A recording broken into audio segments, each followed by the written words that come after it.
How's it going, everybody? My name is Kyle. Welcome to Utmost Outdoors.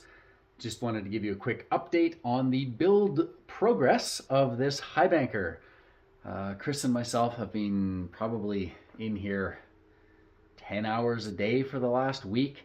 One of these evenings after Chris went home, I stayed up till 2:30 in the morning figuring out Illustrator to draw up some new legs brackets that are custom designed for this Highbanker.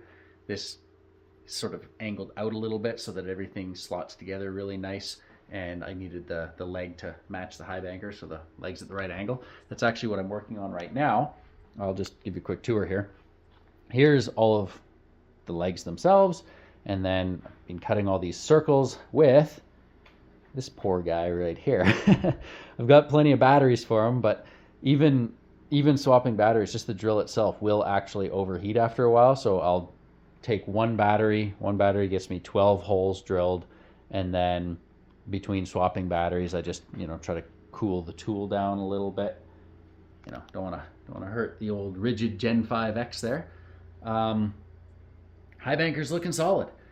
The reason it's been taking so long to build this one is behind me over here I've got another Highbanker. There's a third one outside. It's like a Highbanker graveyard around here, but in an upcoming video, I've already taken one out to the river, gone camping with it, dug into it, tested with it, made a few changes in this one here, and then the final changes are this machine. This is the production model as you will see it, and every single component of this machine had to be done with a template to exacting precision, because when I'm building something, if I build this thing and it's slightly off, that's fine. I just make up for it with this and then fill in the gaps with this. But in this case, I need this piece to be cut exactly the same for every single Highbanker produced, so that the template I use for this thing, so we basically have a piece of this that's flat with no bend line in it, and we scribe around the outside and then use that to make this, bend it to a specific set point, and that is how we're able to get these really exacting cuts. So you just notice how tight that is, which for a self-taught welder like myself, I'm actually able to do a pretty good job welding because I'm not filling in massive gaps and everything. Now, the way this works is these stiffen the Highbanker up a little bit. It's just, it feels a little higher quality when it's done like that. This sits right on top, independent completely of the bottom and top. Both of these are exactly 10 inches wide. So the same mat you use here can be used down there. And it's just really nice and smooth to just slide it in and out like that. So I'm really happy with what this is going to be. You're going to love this thing. It's like nothing else out there. It's going to be a real wicked machine. And then, of course, over here, I'll have to figure out how to get these stickers out to the world at some point. That is the Three Sisters Mountains. Just like a hand sketch of that that's been modified a little bit. And of course, Utmost Outdoors, the river, which comes from the mountains. I like to go hiking on this channel, and then it comes down into the prairies where I'm down here prospecting. Really, really happy with this design. My dad actually did the final Illustrator work on this based on my hand sketch. So thanks to him, and this will kind of be a part of the channel for many years going forwards. Super happy with that. This brake is awesome, and I've got a little bedside table here. This used to be in the house, and it's got some custom decoupage work on the front, but it has turned into the base point of right there. So various shim heights will bend this to different preset angles, and that way I can take every single template, which is up here. So I'll just show you, this is one template, and you can see sort of the bend lines on there. These little pieces are just to scribe everything. And so anytime I'm making, this is the part that goes under the screen of the hopper. It's got instructions, what to bend, where to clamp, everything, so that we can repeatably build this every single time. Part of the process is if you have a 16-inch long piece of aluminum and you bend it, and then you set it to the same angle and you've got a 39-inch long piece, it actually bends slightly differently just because of the stresses on the machine.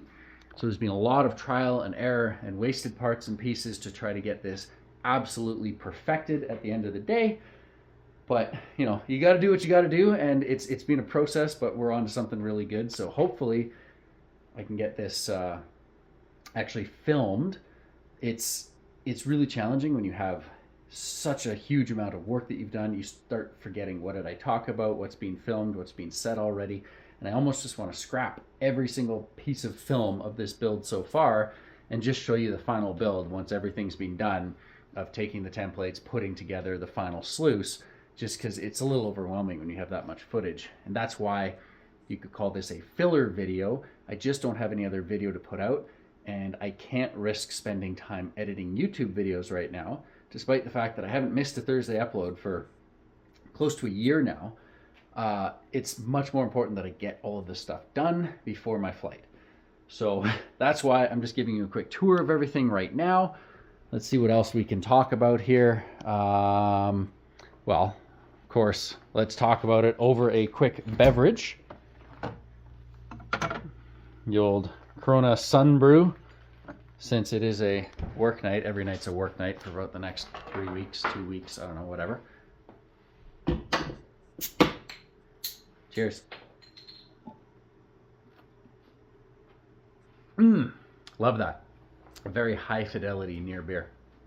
But in case you haven't picked up on this, with the flight to Australia coming up here and my house having to be rented out because I can't afford to pay a mortgage and move to the other side of the world, I may or may not be living in my garage at the moment. So this is my house. Hypothetically speaking, this is my house. That just keeps the dust out. And every Thursday I head up to the parents'. That's my laundry basket. Probably could have just moved in with the parents, but that wasn't a conversation I really wanted to have. You got a sink here, and this is kind of cool. You can just turn on the water or instantaneously turn that on. And then you got your sink, and instead of putting a drain and plumbing, just put that into the gray water bucket. This has all worked out really well. This cabinet I got for 20 bucks off Kijiji. Got a little toaster, a kettle, just, you know, the basics necessary to survive. I'm a 5-minute walk from a public washroom and a 5-minute drive from a gym. So I've actually been using this as an excuse to maybe get in shape, because at the end of a day of work, you want to go have a shower, go to the steam room, and while you're there, you might as well lift some weights and get into gold mining shape. But that's life right now. This is an interesting chapter, and I've kind of just, I don't know about YouTube videos. It's just all a little much right now. So this is my attempt to get another week's footage. I hope this was, I mean, at least to the subscribers who are, you know, watching every video, this will be an interesting thing. I know most other people probably could care less about my life, but here's the Highbanker. I'm working on it. We'll be back hopefully next week with a video, and there will be more camping videos. And once this is done, I should have enough time to get out. Might be snow on the ground, but the advantage of an outboard motor is it's self-winterizing. Chris has a hot tent. We're going to get out. We're going to do a final trip of the year with the official production box. It's going to be amazing. I'm looking forward to it, and it's just a matter of getting everything together. So hopefully another video next week, but I'm working on it. And until next time, cheers, and thank you for watching, everybody.